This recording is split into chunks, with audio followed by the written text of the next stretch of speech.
Music by सानी नितेश।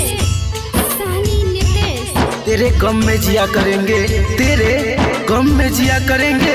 अगर गम कम न हो तो पिया करेंगे।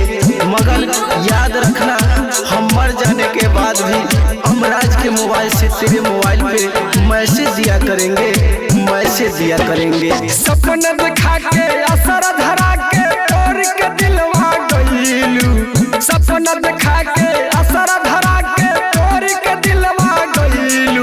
गइलवा दाना निभैलू हो, गइलवा दाना निभैलू जान बेवफा भइलू। गइलवा दाना निभैलू जान बेवफा भइलू।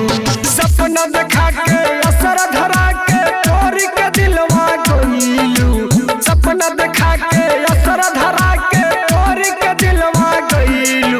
गइलवा दाना निभैलू हो, गइलवा दाना निभैलू जान बेवफा भइलू।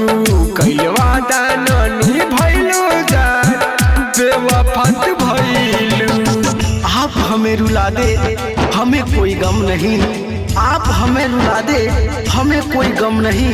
जिस दिन हमने आपको भुला दिया, समझ लेना इस दुनिया में हम नहीं, इस दुनिया में हम नहीं।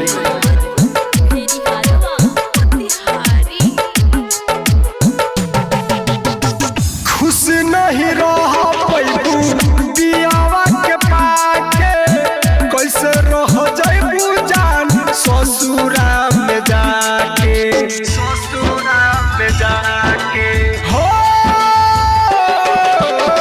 खुश नहीं रह पैबू दियावा के पाके, कैसे रह जैबू जान ससुरा में जाके।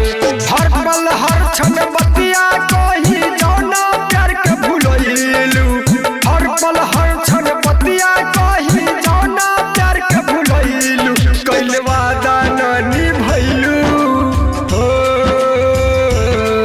गइलवा दाना निभैलू जान बेवफा भइलू। गइलवा दाना निभैलू जान बेवफा भइलू। होठों से जिसका जिक्र ना किया हो, होठों से जिसका जिक्र ना किया हो, आंखों से उनका पैगाम देती है। दुनिया से उसका छुपाए कैसे, दुनिया से उसका छुपाए कैसे।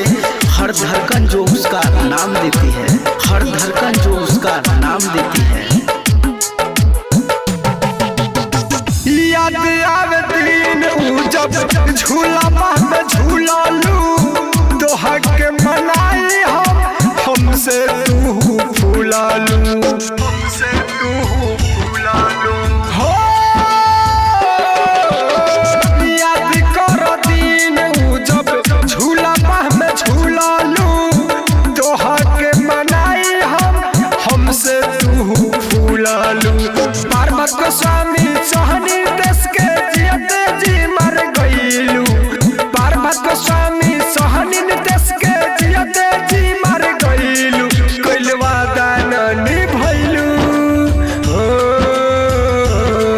गइलवा दाना निभैलू जान बेवफा भइलू। गइलवा दाना निभैलू जान बेवफा भइलू। स्वामी डिजिटल रिकॉर्डिंग स्टूडियो शिवहर।